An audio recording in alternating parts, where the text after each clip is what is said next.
las 7 palabras de Cristo en la cruz. Las 7 palabras de Cristo en la cruz. Fueron muchos los acontecimientos del Señor en este mundo cruel. La gente le buscó con disímiles razones, unos por necesidad, otros por conocimiento, otros por curiosidad, pero muchos le buscaron por lo que verdaderamente significa Jesús. Es el Señor de toda la tierra. En esta última semana leemos en la palabra que Jesús entró en la ciudad con vítores de vencedor, pero un vencedor que venía de una manera diferente a lo que el mundo puede pintar, a lo que el mundo puede también aspirar. Era un vencedor humilde. Y muchos de los que gritaron aleluya, hosana al Hijo de David, se piensa que también gritaron a viva voz, movidos por la turba, crucifícale, crucifícale. Aquella turba fue manipulada por los altos mandatarios, sacerdotes, fariseos, saduceos, junto a los gobernantes del pueblo, y fueron movidos para que se tornaran opositores de aquel que no había hecho ningún tipo de agravio, aquel que había dado todo su tiempo por hacer el bien, a aquel Jesús que no había tenido ningún tipo de problema con los hombres, todo lo contrario, había ayudado hasta lo último. Cuando pensamos en las escenas de la cruz, no nos debemos quedar fuera, porque nosotros también fuimos parte de aquella turba que le dijo a Jesús, crucifícale, crucifícale. Hubiésemos hecho muy probablemente lo mismo que los discípulos, hubiésemos huido, hubiésemos tomado la carrera para irnos lejos, o como Pedro hubiésemos podido negar 3 veces al Señor. Y digamos hoy un fuerte aleluya, porque Cristo estaba peleando por nosotros. Jesucristo estaba pagando por nosotros el castigo que en nuestras vidas merecían por causa del pecado. En esta tarde desconectemos todo lo que nos moleste y dejemos que el Espíritu nos hable. Fue Cristo quien pagó por nosotros, y en esa cruz violenta dijo frases que no podemos olvidar ni dejar de la mano. Aprendamos de sus 7 frases en la cruz. Primera frase de la cruz: Padre, perdónalos. Mientras Jesús miraba a la multitud congregada ante el Calvario, notó que allí estaban presentes gente que le amaba, como su madre, como Juan, como otra María. Estaban también allí aquellos que se le habían opuesto a él, aquellos que estaban tratando de congraciarse con el gobierno romano y que no estaban de acuerdo con que él fuera el rey de los judíos. Esos eran los líderes judíos, a los que no les gustaba la popularidad que tenía Jesús como rey y señor. Y Jesús, aunque nunca reclamó para sí autoridad ni popularidad, la gente le buscaba por su doctrina y le admiraban porque tenía autoridad no como la que ellos podían ostentar. Eso lo dice el final del Sermón del Monte. Allí estaban también los romanos, quienes solamente reconocían al César como rey y resentían que Jesús se hiciera llamar el rey de los judíos. Los discípulos también estaban presentes, quienes con su silencio consintieron en la crucifixión de Cristo. Si todos ellos estaban allí, Cristo podía haberse vengado destruyendo a sus opositores. ¿Cómo no? Si el Señor tenía toda autoridad y sigue teniendo toda autoridad en el presente. Pero en esta ocasión, Lucas capítulo 23, versículo 34, Jesús hace una oración al Padre y le dice: Padre, perdónalos porque no saben lo que hacen. La oración de Jesús no significó mucho para los judíos en general, quienes rehusaron aceptar al Mesías que no iba a actuar con poder y venganza contra sus enemigos.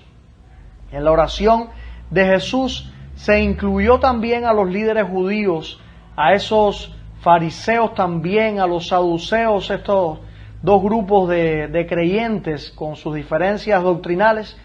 Estas características de la oración revelan su divinidad, porque Él no tiene en cuenta la maldad de aquellos, sino su fiel amor, que es tan grande, incluye el perdón. Jesús también oró por los romanos, por esos altos mandatarios, los cuales se fueron al extremo para proteger sus intereses. Miraron la situación de Jesús en aquella proclamación de su reinado tan desamparado en las manos del enemigo y la consideraban como la cumbre de su locura. Ellos no tenían ningún conocimiento del Mesías, así que podemos dejarlos a ellos tranquilos. Por ellos también el Señor estaba orando. Si Cristo tenía alguna razón para tener amargura, era en contra de sus discípulos, particularmente contra Pedro, Juan y Jacobo, que en horas previas a su martirio, ellos se quedaron dormidos. Ellos se quedaron dormidos allí, no supieron velar con Jesús en el Getsemaní. Jesús se había dedicado por 3 años a enseñar a estos hombres y en el tiempo de su gran crisis le fallaban. Mas oró diciendo: Padre, perdónales su ignorancia, ellos van a aprender. Hubo otros por los cuales Cristo también intercedió mientras estaba en la cruz. ¿Quiénes son esos otros? Esos otros somos tú y yo. Esos otros son los pecadores de los siglos que se iban a contrariar contra la voluntad de Dios, y por ellos también Jesús estaba pidiendo perdón. Jesús estaba pidiendo restauración porque no podía ser de otra manera. Él pensaba en nosotros, aleluya. Él pensaba en nosotros. El Señor hizo algo tan hermoso y es tramitar el perdón. Recibamos ese perdón de Dios. No sigamos pidiendo perdón Dios, perdón Dios, perdón Dios. Ya el Señor lo tramitó, ya nosotros lo hemos pedido una vez y recibamos ese perdón. El Padre nos ha perdonado porque el Hijo se puso en medio, porque el Hijo pidió esa justificación. Justificados pues por la fe, tenemos paz para con Dios por medio de nuestro Señor Jesucristo, porque Él tramitó nuestro perdón, aleluya. Segunda frase en la cruz: hoy estarás conmigo en el paraíso. Las palabras de un moribundo viven y se guardan en la mente para siempre. Las últimas palabras pronunciadas por Jesús fueron ese tipo de palabras, no fueron dichos comunes, tampoco fueron incoherencias balbuceantes o malignas acusaciones. No, el Señor no usó ninguna de estas cosas. La segunda palabra de Cristo pronunciada desde la cruz dice: de cierto te digo que hoy estarás conmigo en el paraíso. Lucas 23:43. Estas son palabras de redención. En esta declaración concisa, Jesús declara su autoridad como redentor, revela la inmediación de la redención y muestra la intimidad de la relación redentora con aquella persona que no lo merecía.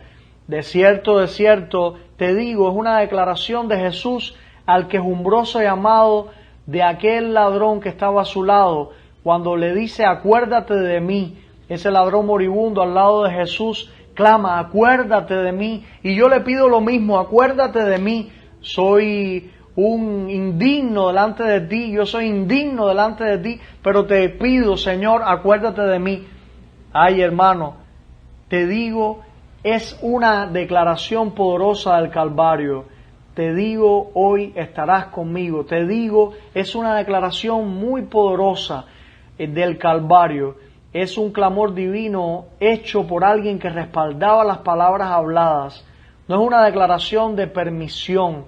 La autoridad terrenal es era dada en aquel momento por el concilio, pero la autoridad divina la podía dar única y exclusivamente Jesús, el Rey de Reyes y el Señor de Señores. Aquel ladrón tuvo la oportunidad hermosa de recibir el perdón, de recibir la reconciliación con su Dios, con el Dios verdadero, porque Jesús le dio el pase. Sí, Jesús le dijo: tú vas a estar conmigo en el paraíso hoy, tú vas a estar conmigo en el paraíso hoy. Los caminos pueden ser abiertos solamente por uno que vino a abrirlos. El segundo ladrón colgaba de la cruz también, no supo aprovechar esa oportunidad. El segundo ladrón no tenía en cuenta la salvación que podía Jesús otorgarle y no se la pidió, no la recibió. Ese día y ese propio diálogo del Gólgota dejó ver una conciliación divina y en el otro una perdición eterna. Ese día fue un día totalmente glorioso porque Jesús le daba la oportunidad a un hombre de estar con él en un lugar que ese hombre no merecía. Aquel hombre había sido ladrón, malhechor, dice la Biblia. Aquel hombre pudo haber hecho también obras de muerte, pero Jesús le otorgó el perdón porque él lo pidió. Acuérdate de mí. Ese hombre no se puso a pensar ni a maquinar cuánta cosa pudiese venir a su mente. Aquel hombre decidió en esa misma hora que Jesús como Señor se apiadara de él, y eso hizo Jesús porque creyó. Aquel vil pecador creyó y Jesús lo rescató. Hoy también Dios puede rescatar tu vida y la vida de tu familia si tu vida y la vida de tu familia se entregan a Él. En Jericó un ciego que mendigaba clamó, Cristo lo escuchó y lo sanó. En Naín una mujer viuda entristecida lloraba, Él la escuchó y resucitó al hijo de ella. Ahora en el Gólgota un ladrón moribundo clama en su arrepentimiento, Él lo escuchó y lo perdonó. Uno no puede ver al Redentor sin antes ver al pecador, y uno nunca puede ver al pecador sin recordar al Redentor. Él dijo, yo para esto he nacido y para esto he venido al mundo, para dar testimonio de la verdad. Juan 8:37, y conoceréis la verdad, y la verdad os hará libre. Juan 8:32. Hoy estarás conmigo en el paraíso es una palabra tan hermosa de consuelo y también de esperanza a un hombre que estaba en la condenación. Tercera frase de la cruz, mujer, he aquí tu hijo, hijo, he ahí tu madre. Estaban junto a la cruz de Jesús su madre y la hermana de su madre, María, mujer de Cleofás, y María Magdalena. Cuando vio Jesús a su madre y al discípulo a quien él amaba, a Juan, que estaba presente, dijo a su madre, mujer, he ahí tu hijo. Dijo también al discípulo, he ahí tu madre. Juan 19, versículos 25 al 27. Muchas de las profecías concernientes a la vida de Cristo culminaron en su muerte. El sacrificio de la cruz fue un acto que satisfizo el juicio de Dios sobre el pecado. El Padre miró la angustia del alma de Jesús y quedó satisfecho. Isaías 53:11 nos habla al respecto. Y podemos ver que el dolor de Jesús en cuanto al amor que le tenía a su madre, que le miraba allí con ternura, a su madre que no entendía ese dolor de su hijo porque su madre tenía en cuenta que su hijo había venido a hacer el bien. ¡Ay, qué dolor más grande! Imagínense que Jesús se dirigiera a su madre con ternura y le hubiese hecho un hueco en su propio corazón. La ternura de Jesús se expresó en amor, dándole orientaciones dirigidas, pudiéramos decirlo así, dándole orientaciones que no llevaran una carga emocional muy fuerte. ¿Se recuerda cuando su madre y sus hermanos se aproximaron a donde estaba Jesús? ¿Y qué hizo Jesús? ¡Ay, mamacita, ven por encima de todo! No. Jesús dijo, mi madre y mis hermanos son todos los que hacen la voluntad de mi Padre. Son todos los que viven la voluntad de mi Padre. ¿Y será que Jesús no valoraba el amor de su madre y de sus hermanos? Jesús sí valoraba el amor de su madre y sus hermanos, pero no le daban prioridad frente a los que hacían la voluntad de Dios. Cuidado los adoradores de María. Cuidado los adoradores de José. Jesús no quiere adoración humana. Jesús quiere que le adoremos a Él. Y con su madre y su familia allí que le veía, hizo cosas muy especiales en la cruz. Mujer, ahí tu hijo, hijo, he ahí tu madre. no trató de otra manera, trató de manera certera y segura y puso en manos de una persona que le iba a cuidar verdaderamente la vida de su madre. ¿Quién era ese? Ese era Juan. Juan tenía un parentesco cercano a Jesús.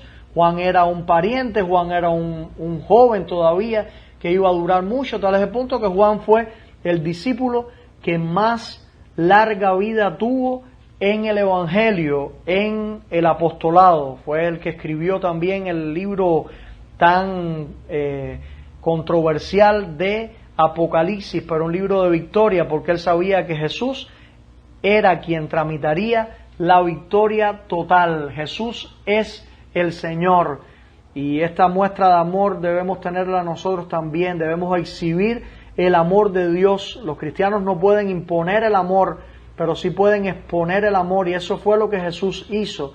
Dios cambia nuestra naturaleza y nos nutre con su nueva naturaleza en nosotros. Somos el amor de Dios en exposición.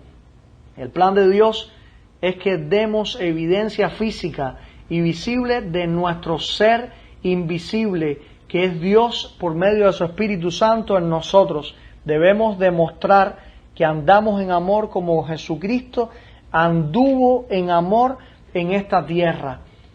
Y sí, mi hermano, y sí, todo lo que hizo Jesús con María fue para demostrar que Él la amaba, pero que Él no la ponía como la reina diosa. Por eso nosotros los bautistas no tomamos en cuenta la adoración de María. No, Jesús no le dio adoración a María.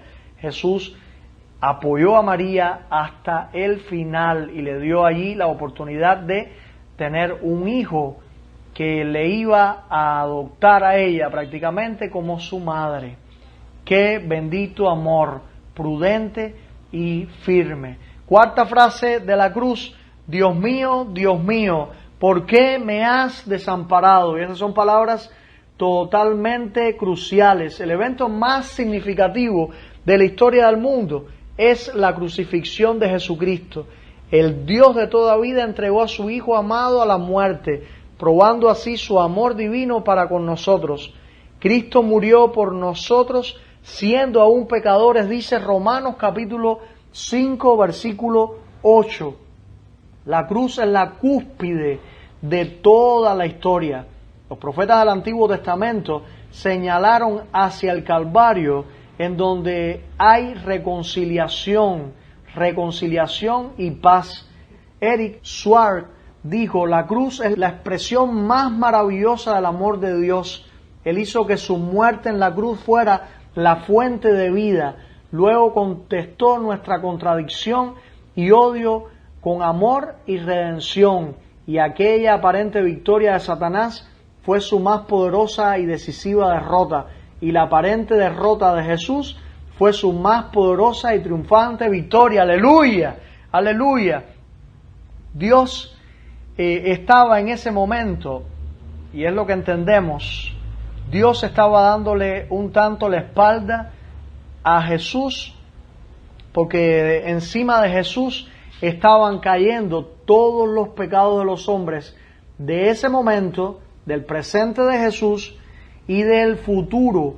Y también sobre él estaba también la carga de todo el Antiguo Testamento. ¿Por qué me has abandonado? Esas palabras nos llevan a mirar la carga que tenía Jesús sobre sus propios hombros.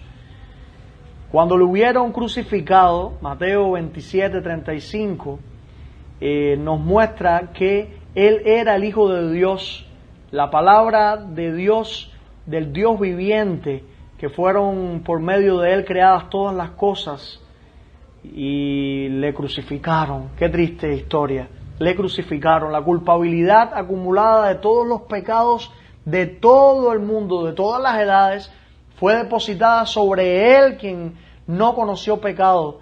Esa fue una maldición por la cual ninguna otra sangre podía operar la expiación. El único que podía efectuar la expiación era el Cordero de Dios, el único santo y sin mancha que podía presentarse delante de Dios para tramitar el perdón, y era sobre él se imputaba la carga, Sobre él caía toda la carga. La angustia, en medio de todo ese sufrimiento y dolor, llevan a Jesús a decir: ¿por qué me has desamparado, Padre? Cuánta evidencia tenemos nosotros en los evangelios de que Jesús andaba enteramente con su Padre. Estas palabras, Dios mío, hacen cumplirse las palabras del salmista ahí en el Salmo 22:1, cuando dijo: Dios mío, todos esos pecados, las amarguras del presente, esa pornografía que ve la gente, esas cosas malas, esos malos pensamientos, esas vilezas, esos pecados sexuales, todo estaba cayendo sobre Jesús tenebrosamente, sobre Jesús, y el Padre le había virado las espaldas. Recordemos que Dios es santo y en medio de su santidad no tolera el pecado. Jesús estaba volviendo el pecador más grande de toda la humanidad. Jesús tiene que entonces reconocer que esa carga le separaba de Dios, pero solo fue un momento, porque el Padre hizo que este tiempo de la muerte fuera un tiempo muy rápido, cual ninguno de los presos que eran llevados a la cruz vivían. La muerte de Jesús fue de manera súbita, fue de manera rápida. Bendito sea el Señor, Él ayuda a su Hijo a morir. Quinta frase de la cruz: tengo sed, tengo sed. Las horas agonizantes en la cruz estaban por concluir. El cuerpo de Jesús estaba muy agotado por el esfuerzo físico de aquel travesaño de la cruz y por la tortura que le habían hecho desde la noche anterior. Entre los sufrimientos de la cruz, el de la sed era el más grande. De hecho, gritó Jesús: tengo sed, haciéndose parte del cumplimiento de la profecía del Salmo 22. Tenemos que leer completamente el Salmo 22 como tarea. La necesidad más apremiante del cuerpo es el agua, posiblemente el último líquido que Jesús hubo tomado antes de este tiempo fue la cena. 18 horas previas a la crucifixión, las agonías de Jesús en el jardín del Getsemaní, las tensiones del juicio, los azotes que le propinaron, la corona de espinas, la caminata al Gólgota y otros flagelamientos agotaron la humedad del cuerpo santo de Jesús. La resistencia física de Jesús fue más allá de lo comprensible. En estas horas previas y durante la crucifixión, no solamente murió Jesús como nuestro Redentor, sino que experimentó el dolor físico y emocional del hombre, de un ser humano. Jesús era Dios y era hombre. Era Dios y era hombre a la vez. Pero en este momento estaba sufriendo su doble naturaleza. Él clamó por el perdido. Él clamó por el perdido y cumplió esta palabra del Salmo también 42:2. Mi alma tiene sed de Dios, del Dios vivo. Hermanos, ¿entendemos por qué Jesús tenía sed? ¿Qué le dieron a beber? Le dieron a beber vinagre mezclado con hiel. Qué triste. Algunos quieren justificar esta bebida como una bebida allí energizante, como para contrastar el dolor, para ayudarle en medio del dolor, pero yo lo quiero ver como una bebida grotesca, difícil para aquel que estaba padeciendo. Jesús bebió esa bebida, la probó, y eso fue lo que llevó Jesús a su vientre. Jesús estaba en un momento muy difícil. Jesús estaba en un momento muy difícil.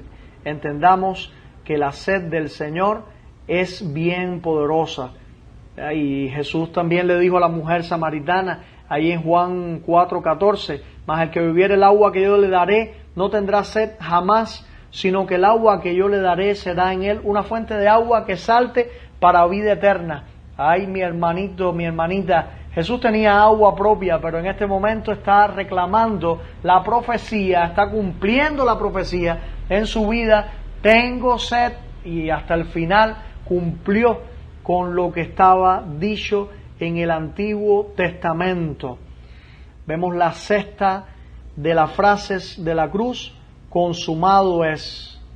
consumado es. Juan capítulo 19, versículo 30. Cuando hubo tomado el vinagre, dijo, consumado es, y habiendo inclinado la cabeza, entregó el espíritu. Las palabras consumado es dan la idea de un pensamiento doble, a la vez un punto de vista trágico y otro punto de vista triunfante. En cuanto al punto de vista trágico, podemos ver que el diccionario Webster define la palabra consumado como la llegada de su fin. La declaración de Jesús indica la tragedia de todo un episodio difícil. Llegamos al monte de la tragedia al recordar brevemente los pasos del hombre que pronunció estas últimas y memorables palabras. Él nació en un establo, mire todo lo que pudiera ser trágico, hijo de una virgen, vivió una vida reposada como un niño en Nazaret, emergió como una fuerza en la sociedad, no para hacer el mal, sino para hacer el bien. ¿De qué grupo se rodeó? Se rodeó de un grupo de personas diversos que no tenían letra, eran del vulgo, como lo entendían aquellos que podemos leer en el libro de los Hechos. El ministerio de Jesús fue muy rápido. El Señor no pudo estar o no estuvo más de 3 años con sus discípulos. Toda gente que tocó, toda gente que con las que anduvo, fueron gente humilde. Esto pudiera demostrarnos que era un ministerio trágico, que era una vida trágica. Consumado es llevaría al hecho de que ya todo se acabó. Ay, pobrecito, todo se acabó. Todo ha terminado, todo ha terminado. Cristo vino al estanque de Betesda y sanó al paralítico. Viajó por el camino a Jericó y sanó al ciego. Habló la palabra y la hija del centurión fue sanada. Tocó al leproso y fue limpio. Su poder era evidente. Cuando los discípulos eran azotados por las aguas furiosas del mar de Galilea, Él sencillamente caminó sobre las aguas hasta ellos y hasta un Pedro pudo caminar. Yo creo que no puedo ver tanto tragiquismo en esta frase, sino puedo ver una palabra de triunfo, que es la otra cara de la palabra. Esta tiene otra definición por el mismo diccionario Webster. Para la palabra consumado se le puede llamar perfecto. Se traduce como perfecto. A pesar de los sentimientos trágicos de que Jesús no había estado en una casa de lujo, no había estado y había dicho se acabó, ya no puedo más. Nosotros sabemos que esas palabras no eran de desaliento ni de desánimo, sino eran palabras de triunfo. Eran unas palabras de triunfo. Una vez estuve revisando en una versión de una Biblia en inglés, por supuesto era una traducción de la Biblia del inglés, que traducía de esta manera: todo está terminado, todo está terminado. Después de todo, notamos que la declaración de que Cristo había terminado perfectamente es lo mejor que podemos entender. Jesús estaba muy claro y Él había hecho con todo gusto ese sacrificio. Consumado es, el calcañar hirió la cabeza de la serpiente. Esto lo tenemos que entender así. El abismo fue salvado, la escalera fue sustituida, la victoria fue ganada. No más sacrificios de animales para expiar el pecado del pueblo. Es necesario la liturgia, no más es necesario tener un atuendo. Esta proclamación triunfante y victoriosa de perfección proclamó la victoria de Jesús sobre todo lo que podía haber atado al Maestro. Todo lo que podía haber atado al Maestro fue terminado. Jesús triunfó victoriosamente en la cruz. Y la séptima y última frase de la cruz, que son dos frases que pudieran tomarse como últimas, es la frase: en tus manos encomiendo mi espíritu. La cruz fue la prueba culminante. Los amigos del Salvador lo habían abandonado. Él estaba rotundamente allí olvidado al parecer, porque había un grupo de mujeres y Juan también estaba bien cerca de la cruz y su dolor. Su corazón estaba destrozado por el peso de nuestro pecado. Lo peor de todo fue que el Padre se había apartado de él en ese momento por causa del pecado, por nuestra propia causa. Después de haber estado en la cruz por 6 horas, Jesús clamó a gran voz: Dios mío, ¿por qué me has abandonado? Y ya lo vimos, a pesar de todo este sufrimiento, el Salvador no perdió su confianza en el Padre. Jesús recordó el Salmo 22, después que el salmista describe los sufrimientos del Mesías, añade: porque no menospreció ni abominó la aflicción del afligido, ni de él escondió su rostro, sino que cuando clamó a él, le oyó. Salmo 22, 24. El Padre no era un extraño para Jesús. Las primeras palabras registradas fueron: ¿no sabías que en los negocios de mi Padre me es necesario estar? Ahí en Lucas 2:49. En el Sermón del Monte Jesús se refirió al Padre 17 veces. En su discurso final a los discípulos en Juan capítulo 14, versículo 16, habló del Padre por lo menos 45 veces. En la oración sacerdotal de Juan 17, habló con él y de él 6 veces. En su nacimiento, en su niñez, en la tentación en el desierto, en su ministerio, día a día Jesús estaba en las manos de su Padre. Hubo ocasiones cuando parecía que estaba literalmente en las manos de los hombres, pero no estaba en las manos de los hombres, estaba en las manos de su Padre, Necesitamos aprender el ejemplo de Jesús frente a las crisis. Frente a las crisis no podemos hacer otra cosa que ponernos en las manos de nuestro buen Padre. Es fácil para nosotros olvidar nuestra comunión diaria con el Señor. A veces nos metemos tanto en la internet, nos ponemos aquí, nos ponemos allá, pero tengamos en cuenta que cuando el Padre está buscándonos, el Espíritu Santo está trabajando para encontrarnos y Jesús ya hizo su parte, poniéndonos a nosotros también en las manos de su Padre. Jesús dijo: Padre, en tus manos encomiendo mi espíritu. Fueron tomadas allí también del Salmo 31, versículo 5. Este versículo era la primera oración que cada madre judía enseñaba a su hijo a la hora de acostarse. Deberíamos poner nuestras cabezas en las almohadas durante la noche con la seguridad de que ponemos nuestras vidas en las manos del Padre. Deberíamos despertar cada mañana sabiendo de que estamos seguros por el cuidado meticuloso de Dios nuestro Padre. Sí, en nuestro mundo hoy tenemos muchas dificultades. Con frecuencia no sabemos cómo cuidar nuestras vidas, y menos cuando enfrentamos algo trágico como la muerte a causa de la COVID o de alguna otra situación. Las pruebas, las tentaciones y los problemas van a la par en el discurso de la vida.